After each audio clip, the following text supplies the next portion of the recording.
Oh, honey, you won't believe what's bubbling up from behind those palace walls. It's like something straight out of a Netflix drama.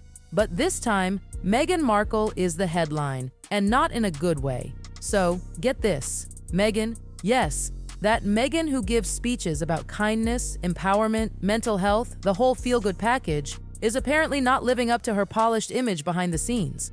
In fact, her name has allegedly turned into some kind of secret code among royal staff, like whisper it and you can practically feel the eye rolls and deep sighs. One ex-aide even said it's like stepping off a battlefield, and now the mask might be slipping because there's rumored to be CCTV footage. Not gossip, not whispers, actual chilling video that supposedly shows Meghan losing it at a hotel staff member. And let me tell you, the moment this footage started making rounds in the industry, even her defenders went completely silent. No screaming, no tantrum, just that cold, icy switch. You know, the kind that chills you to the bone without raising a voice? That's what the footage reportedly shows. And it's not just a bad day, folks. People who've worked with her say this is a pattern. Brace yourself. The former palace staff literally call themselves the Sussex Survivor Squad. Dramatic? Maybe. But when the stories start lining up so perfectly, you have to wonder, is this a coincidence or the real Meghan finally showing? Remember when Meghan first joined the royal family?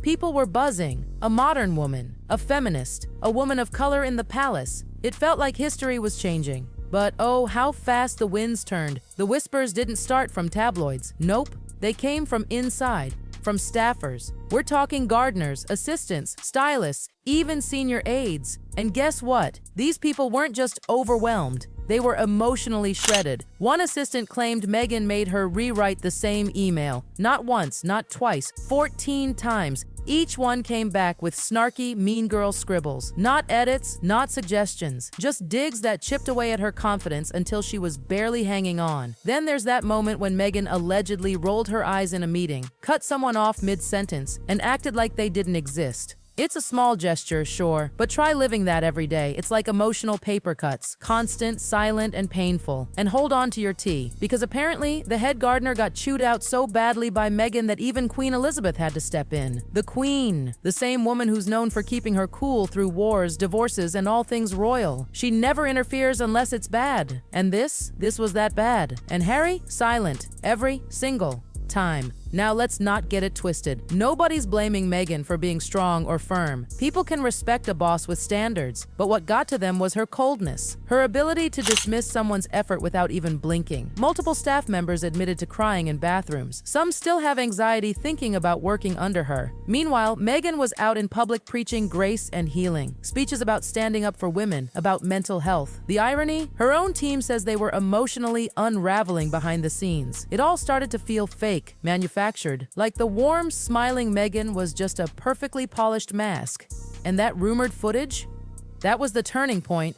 Seeing the alleged switch happen in real time, from kind to Ice Queen, was reportedly enough to shake even the most loyal supporters.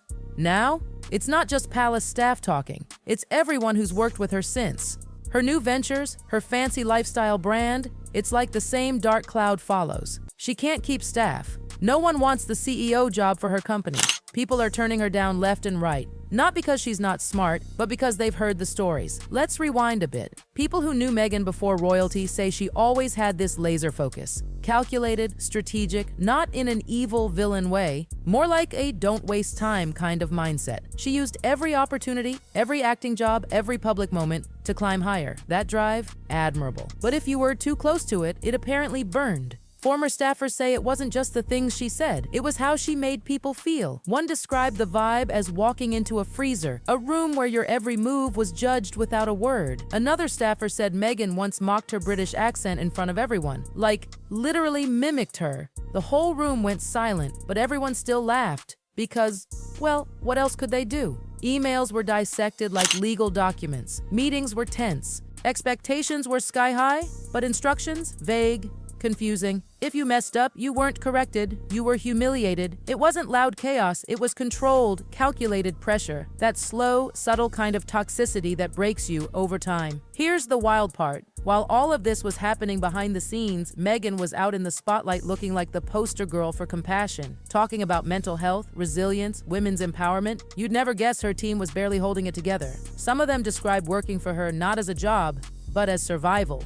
Literally, survival. People were constantly tiptoeing around her mood. They'd text each other little warnings. "She's in a mood today. Be careful." That's not normal workplace chatter. That's emotional landmine territory. And this wasn't just during the royal chapter of her life. Oh no, even after she and Harry stepped back, the same patterns followed her into her so-called fresh start. Riviera Orchard, her lifestyle brand? A total mess behind the curtain. People said she micromanaged every detail, made last-minute changes, froze people out, and refused to collaborate. You couldn't get a solid hire for the CEO role if your life depended on it. Everyone was terrified of working for her. And let's not forget the Hollywood glow-up phase, the streaming deals. Meghan and Harry's Netflix and Spotify projects were supposed to be the beginning of their media empire. A podcast, a Netflix documentary, even an animated show. It all looked so good on paper. But then, flop after flop. Spotify dropped them like hot potatoes after one season, quietly but firmly. No big drama, just a clean break, and then, bam, a top executive reportedly called them grifters. That word stuck hard, like gum on a designer shoe. Netflix didn't make any big announcements either. They just quietly shelved Meghan's animated project and moved on. No fuss, no headlines, but industry insiders took notice. And that's when the gossip turned into a whisper network. Loud enough that Meghan started being labeled high risk.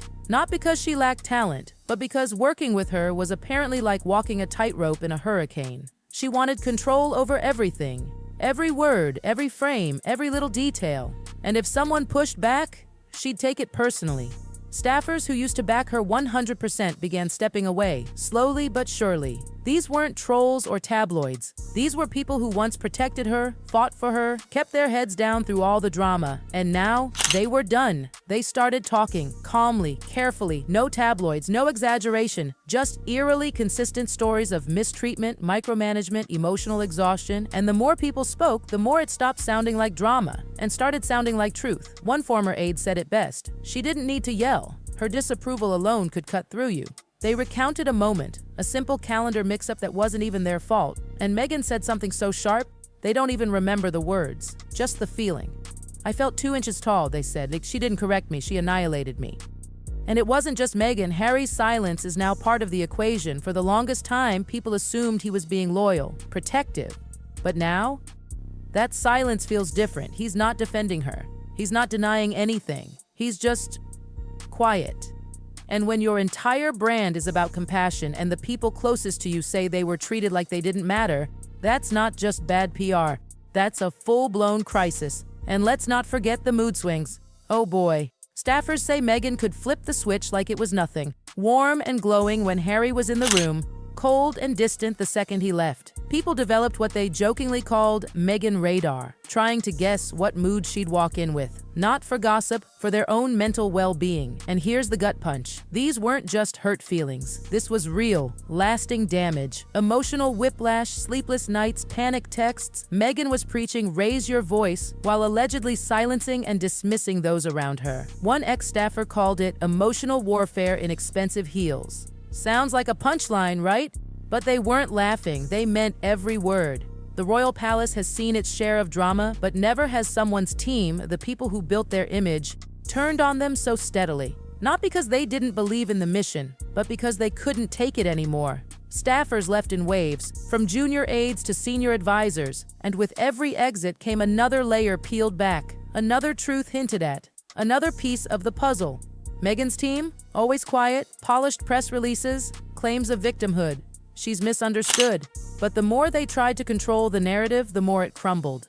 Because let's face it, people don't believe shiny PR statements anymore, they believe patterns. And Meghan's pattern was looking very familiar. And now, the final nail in the coffin might just be that rumored CCTV footage. Still unreleased, still under wraps, but reportedly very real. Sources claim it shows Meghan during a confrontation with a hotel staffer. No yelling, just cold, cutting condescension. The kind that only shows up when you think no one's watching, except someone was watching, a security camera, and that changes everything. Because this wasn't a tabloid photo, it wasn't a nasty headline, it was allegedly real footage, and that's something even her best PR spin can't clean up. People who've seen it say it's haunting, that it lines up perfectly with what former staffers have been saying for years. It wasn't a breakdown, it was was a reveal, a window into the real Meghan, the one behind the smile, behind the speeches, behind the Netflix special, and if that footage ever goes public, it won't just be a scandal. It'll be collapse, period. No apology tour, no redemption podcast, no misunderstood press statement will be enough, because this time, people won't be hearing about it, they'll be watching it. Now people are asking, did Harry know? Did he turn a blind eye? Or was he just as shocked as the rest of us? Because at this point, his silence isn't loyalty, it's complicity, and it's only getting louder. This is no longer just about Meghan being difficult. This is about a brand built on empathy, on healing, on uplifting others, reportedly powered by mistreatment and manipulation behind the scenes. And the truth? It always finds a way out. Whether it's whispered in staff rooms, leaked in emails, or hidden in grainy hotel footage, it never stays buried. And for Meghan, that day may already be here. They may already be